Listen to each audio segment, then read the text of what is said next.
สบายดีปีใหม่เบิดทุกคนเด้อมื้อนี้สะวงก็สิมาห่อสักอันนี้จาหรือว่าสังฆทานนั่นเองเนาะแล้วก็สิมาเว้าเรื่อง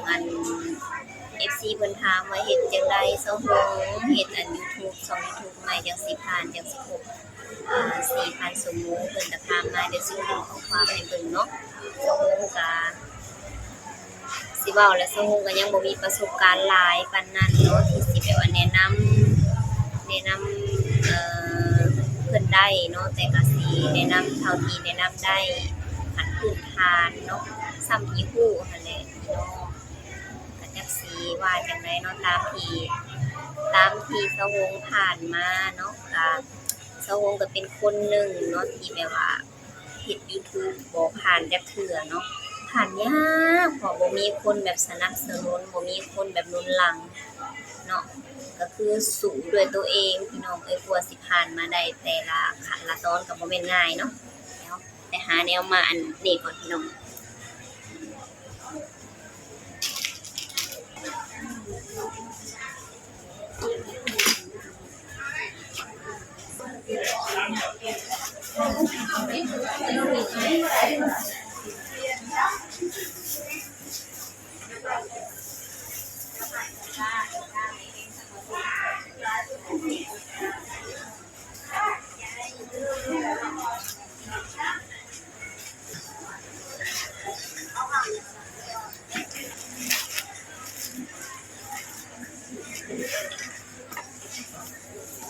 ห่ออีกแบบเนาะห่อมื้อก่อนน่ะก็ประมาณ4อันเนาะก็เบิดแล้วห่อมื้ออันนั้นก็ขายเบิดแล้วอันนี้คือห่อใหม่เหลืออันเดียวมาเหลืออันเดียวก็คือว่าขายดีอยู่ถือว่าสุดยอดเว้าเรื่องเฮ็ด YouTube ก็จักสิแนะนำจังไดเนาะพี่น้องเนาะลงคลิปสม่ำเสมอเนาะลงทุกมื้อเฮ็ดเกี่ยวกับหยังก็เกี่ยวกับชีวิตประจำวันบ่ถ่ายชีวิตประจำวันบ่นำเสนอไปแบบนั้นเนาะตามที่เราเห็นเลยเนาะมีหยังก็ถ่ายเลยเพื่อให้ครบ4,000 ชั่วโมง 1,000 ผู้ติดตามเนาะ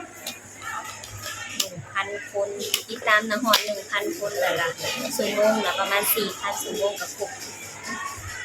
คันครบแล้วก็คือเพิ่นก็ตรวจสอบช่องแล้วก็คือว่าผ่านเนาะพี่น้องแต่ก็กว่าสิผ่านก็บ่แม่นเรื่องง่ายเนาะมันต้องมีผู้หนุนหลังมีผู้แบบช่องที่เขาแบบดังแล้วนะเขาเจ้าโปรโมทให้หรือบ่ก็แบบเขาเจ้าแบบว่าไปถ่ายเอาง่ายๆก็คือแบบว่าคันเฮามีตัวตนเฮาสร้างตัวตนแล้วเฮาเป็นคนแบบคนอยู่บอนแจ้งบอนสว่างสาธารณะเนาะคนรู้จักหลายนะเขาก็สิผ่านไว้เนาะคล้ายๆคือดาราเจ้านั้นเนาะแบบเจ้ามีตัวตนอยู่แล้วเนาะพอเขาจะเฮ็ดนั่นเฮ็ดนี่แล้วก็ผ่านไว้ผ่านได้ยังเนาะแต่สำหรับเจ้าโฮงนี่อุ้ย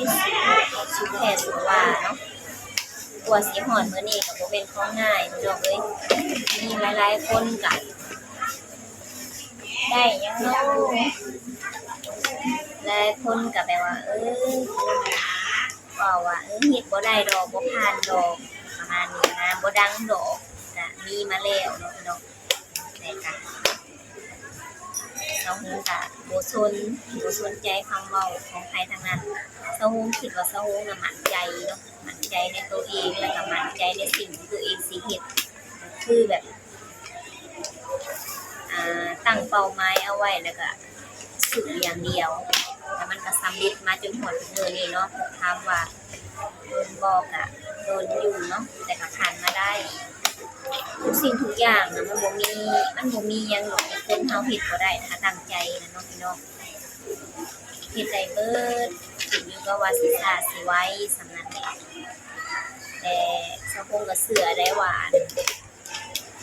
บ่ฮู้ว่าเป็นผู้ชายหรือผู้หญิงเนาะน่าจะเป็นผู้ชายแหละเนาะจักสิเอิ้นเพิ่นว่าจะได้เอิ้น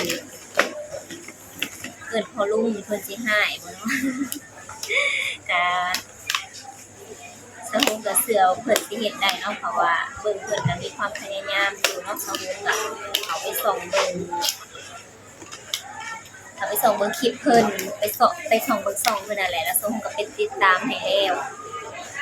ผู้ใดที่แบบว่าเขาไปส่องเบิ่งก็ไปถามไปติดตามให้อันขอเพิ่นได้เด้อเนาะแล้วสะพงสิขึ้นนั่นขอความเพิ่นไว้ให้และผู้ใดเห็นก็ติดตามให้แน่เนาะ FC สะพงก็ได้เพิ่นก็ใจสูงเนาะเพิ่นก็ถามสะพงอะไรหลายคลิปแล้วแหละสะพงก็ตอบเป็นบางอันนั้นเนาะแต่สะพงก็ตอบบ่ค่อยหลายแต่มื้อนี้เพิ่นก็ได้มาเม่นอีกสะพงก็เลยตอบเป็นวิดีโอเนาะอยากให้เพิ่นสู้เนาะสู้ไปเรื่อยๆต้องใส่ความอดทนและความพยายามพร้อมเนาะคือว่าสูงเลยแหละเนาะเพราะว่าบางคนที่เขาเจ้าแบบว่ามีคนหนุนหลังบ่มีคนแบบซัพพอร์ตบ่น่ะสิผ่านไว้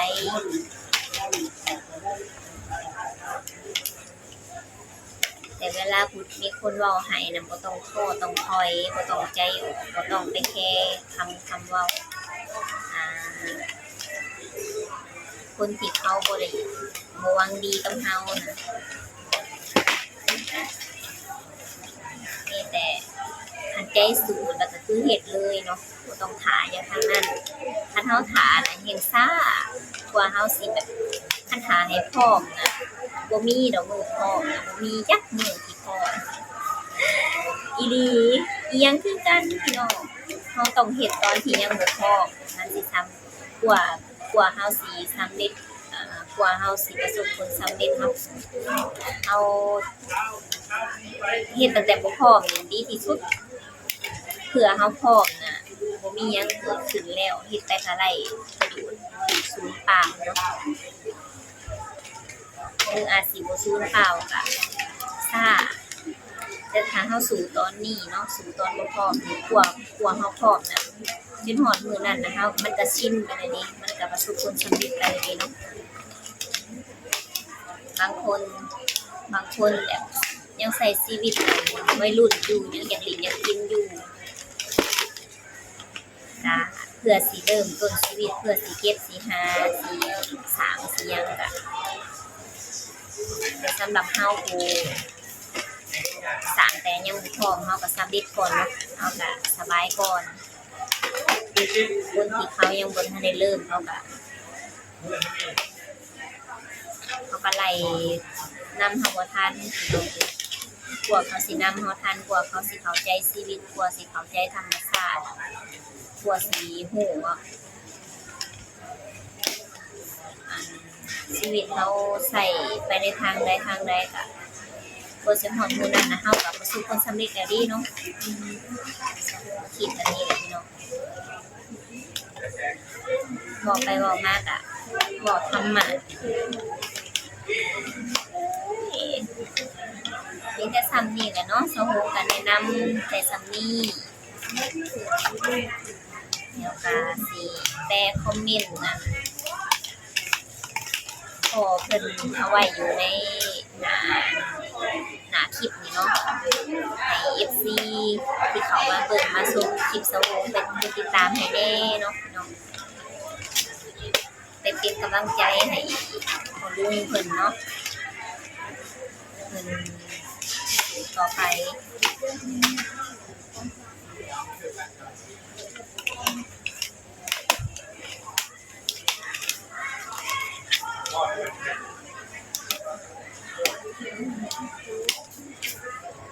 สิมาจัดแจงอันนี้อีกก่อน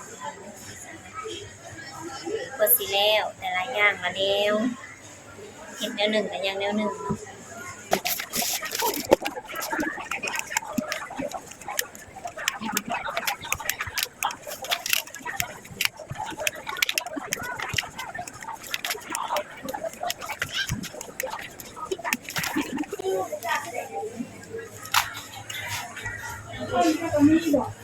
ต้นตัวนี้บอก ต้นบ่มีได้สุดเดียวบ่นี่แสนหนึ่ง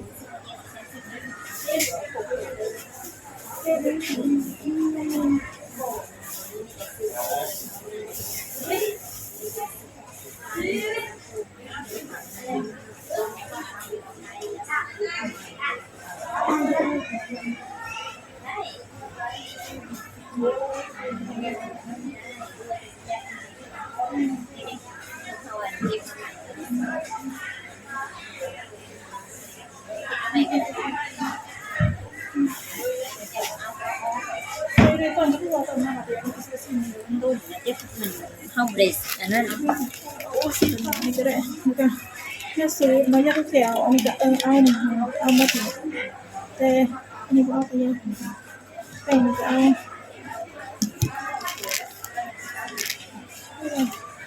ยังใช้ไปเอาไปยังแต่ว่ายาสระ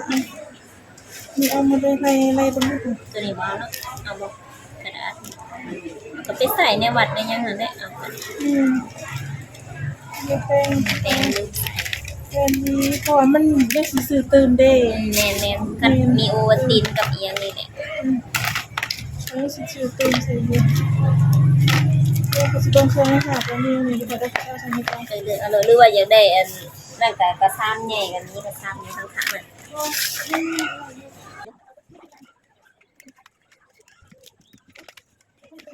ันเป็นโอวัลตินคนจะขายใช่เนาะกินอะไรกันพกน้องแก้มมาใส่ดิแสนหนึ่งพอดีเดี๋ยวเราเอาไปเก่าไปนะอันนี้เดียวเอาไปแกะใส่เดี๋ยวนี้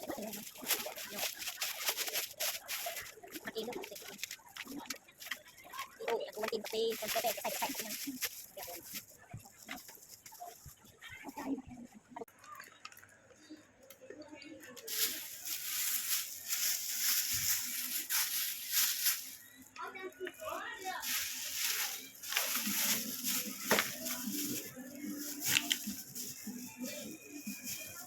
น้องบัดนี้ก็จัดไว้เหลือ3สุดแล้วขายเบิดนี้แล้วก็พอแหละ